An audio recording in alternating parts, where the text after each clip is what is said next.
Have you ever looked around your home and felt like it's too messy, even when it's clean? As we grow older, our homes often change with us, filled with the things we've gathered through the years, the memories, the gifts, the habits, and sometimes without meaning to, those once comforting surroundings start to feel a little chaotic. The truth is, clutter doesn't always look like mess. In many homes, especially those of people over 60, it sneaks in quietly. A corner that was once spacious now has a chair no one sits in. A coffee table is covered in things we plan to sort through later. Drawers are full, cabinets are stuffed, but our hearts just want peace. That's why today's video matters. We're going to talk about 5 common things that might be making your home look more cluttered and older than you realize. And most importantly, how to gently fix them. Not just to impress guests, but to help you feel calmer and clearer in your own space. Because a tidy room isn't about impressing anyone. It's about peace. It's about you. So if you've ever looked around your home and thought, why does it feel off? This video is for you. Let's walk through this together. One small change at a time. Number 1, piles of paper and old mail. Stacks of paper have a way of making a space feel heavy emotionally and physically. It often starts innocently enough. A few envelopes you meant to open later, magazines you plan to read, notes, receipts, old bills, even expired coupons. Before you know it, there's a pile on the kitchen table, one on the end of the counter, maybe a few near the phone. And the more they sit, the more they blend into the background until they don't. Paper clutter adds a silent weight to the room. It makes your space look busier, and it subtly tells your brain there's always something left to deal with. That's a quiet kind of stress that can stick with you without realizing it. The interesting part? Most of the papers in those piles are either expired, unimportant, or duplicated elsewhere. Many seniors keep medical appointment slips, medication instructions, or warranty papers they think they might need but rarely ever do.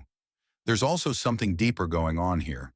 Holding on to paper can feel like holding on to control, like saying, I have everything in one place.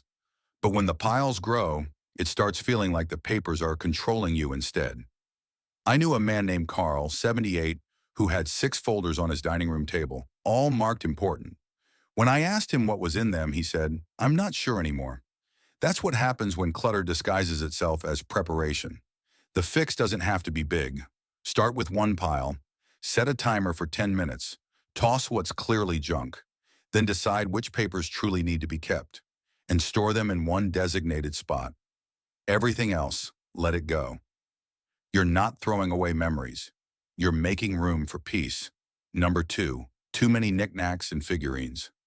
There's something comforting about surrounding yourself with familiar things. Souvenirs from vacations, porcelain angels from your sister, little trinkets that once sat on your mother's shelf. These things carry stories, warmth, and meaning. But when every flat surface in your home is covered, it can quietly make your space feel smaller, more crowded, and yes, even cluttered. Over time, collections tend to grow, especially when you're sentimental. You might keep adding just one more piece, a tiny ceramic dog from your niece, or a Christmas gift that doesn't quite fit anywhere else. And suddenly, the shelf that once told a story now feels like a visual wall. It's hard to dust, hard to clean, and most of all, hard to enjoy. Because when everything is visible, nothing really stands out anymore. What's happening underneath the surface is this: every object in your home asks for a bit of your attention. Even if you're not fully aware of it, your mind is always scanning, registering, and reacting to the space around you. So when your living room shelves are filled with dozens of little figures, your brain is constantly working. That mental noise adds up. You may not feel overwhelmed, but you might feel tired and not know why. I once visited a woman named Helen, 81, who had over 150 ceramic birds in her living room. She loved them. Each one had a memory. But she told me, I don't really see them anymore. That's the moment when joy becomes background noise. I suggested she pick her favorite 12 and give them a special display. The rest, she gently boxed them up, labeled them, and stored them safely. Her room looked bigger, lighter, and her smile came easier. Letting go of items doesn't mean forgetting the people or the places tied to them. It means choosing what deserves to be seen, what truly reflects who you are today. not just who you've been. Keep what brings peace. Tuck away what clutters the eye. It's your story, just told more clearly now. If you're still watching this video and finding these insights valuable, please comment number 2 below to let me know you're here. And if you haven't subscribed yet, I recommend you subscribe and turn on the bell so you don't miss any videos. Your support helps us continue creating good content to inform and inspire you. Now let's move forward. Number 3, oversized or outdated furniture. Big furniture was the style back in the day. Solid wood cabinets, oversized recliners, massive entertainment centers that could hold a full stereo system, a TV, a stack of VHS tapes, and then some. Back then it made a statement, but now as we get older, that same furniture can end up taking more from your space than it gives, and that makes the whole room feel heavier, darker, and more cramped. There's a psychology to this. Our environments shape our feelings more than we realize. When a room is filled with bulky furniture, even walking through it becomes something to plan around. You shuffle a little closer to the wall, squeeze past the coffee table, watch your toes on that sharp corner. That physical tension, though subtle, keeps building, and it can weigh on your mood without you ever realizing it. I once helped a gentleman named Walter, who was 77, downsize his living room. He had this massive sectional that he and his late wife bought back in the early 90s. It was still in decent shape, but it swallowed the room. There was no flow, no openness, just furniture against furniture. When we switched it for 2 smaller chairs and a love seat, he actually laughed and said, "I didn't realize I had this much floor."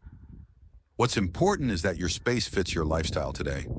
You don't need to entertain a crowd like you used to. You're not hosting 20-person Thanksgiving dinners anymore. Your space should serve you, not the other way around. Think lighter. Think easier to clean, easier to move, easier to enjoy. And if you're holding on to that old armoire or china cabinet because it was expensive or it's always been there, ask yourself, is it still serving me now, or is it just filling space? Making this change doesn't mean you're letting go of the past. It means you're making room for ease, for calm, for clarity. And believe me, when your furniture breathes, so do you. Number 4, stacks of old papers and mail. It usually starts with just one small pile, maybe on the kitchen table, or by the phone, or near the TV remote. A few bills you meant to take care of, a newspaper you hadn't finished reading, a note you wrote to yourself and meant to look at later, but then later keeps moving, and that little pile quietly turns into a mountain. Suddenly you've got mail from 5 years ago, catalogs for stores that don't even exist anymore, and coupons that expired back when stamps were cheaper. To someone else walking into your home, these stacks don't look like just paper. They look like unfinished business. They suggest that something's been forgotten or ignored, or that you've fallen behind. But more importantly to you, they weigh on your mind. Every time you pass that pile, even if you don't say it out loud, your brain registers it as one more thing you haven't done. And over time, those little signals build stress, fatigue, and even guilt. I met a woman named Carol. She was 68, who had one chair in her living room she never sat in. When I asked her why, she said, "That's where I toss the mail." For years, that chair had just been a paper collector. She said it made her feel like she was always behind, always catching up.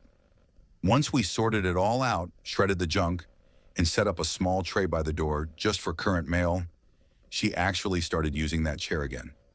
She told me it became her reading spot, said it made the room feel brand new. You don't have to be ruthless. You don't have to throw away your memories, but you do have to make space for the present. Set a rule. Nothing older than 1 month stays on a surface. Get a folder for important documents. Make a spot for current bills only. Let go of the rest. When your surfaces are clear, your mind gets clearer too. If you're still watching this video and finding these insights valuable, please comment number 4 below to let me know you're here.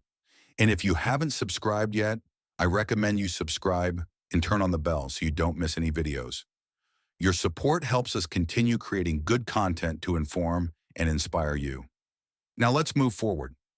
Number 5, too much wall decor and random ornaments. At some point, decorating becomes less about design and more about memory. That clock on the wall, it was a wedding gift. Those figurines on the shelf, picked up on a trip to Arizona 30 years ago. The framed embroidery in the hallway. Your granddaughter stitched that when she was 10. Every item tells a story, and those stories matter deeply. But when there are too many stories in one space, they start to talk over each other, and your home begins to feel crowded instead of calm. What we don't always realize is that clutter doesn't just live on the floor or in drawers. It climbs the walls, it lines the shelves, it fills every corner until there's nowhere for the eye or the mind to rest. Too many visual items compete for attention. Instead of inviting peace, the room ends up feeling busy, anxious, or overstimulating. And you may not feel it outright, but your body does. It becomes harder to relax, harder to breathe deeply, harder to think clearly.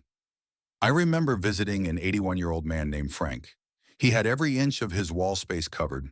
Family photos, military awards, plaques, calendars from 3 years ago, and decorative plates he never used.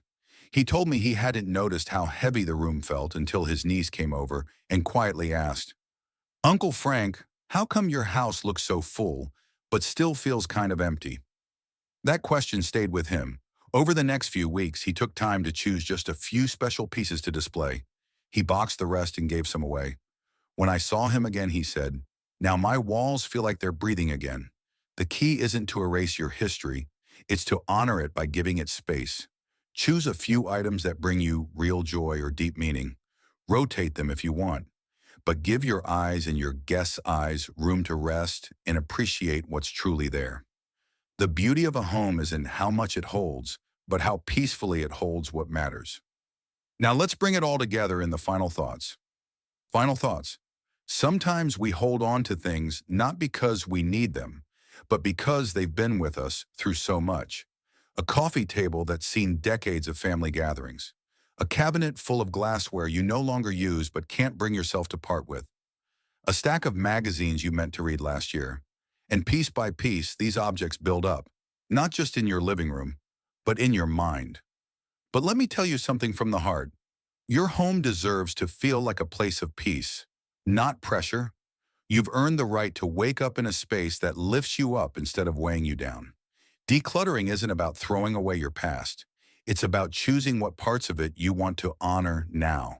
It's about giving yourself room to breathe, to move freely, to enjoy your time without tripping over it.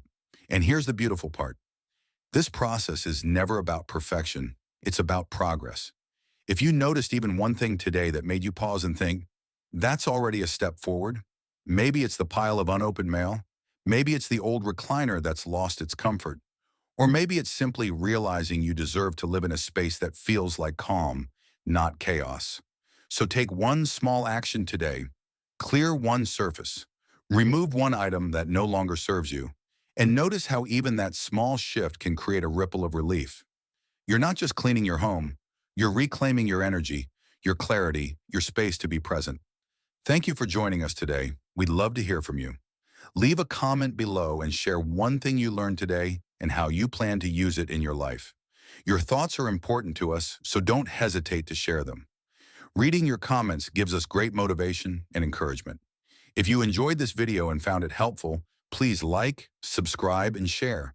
Your support helps us continue creating good content to inform and inspire you. Thanks for watching, and we look forward to seeing you in the next video.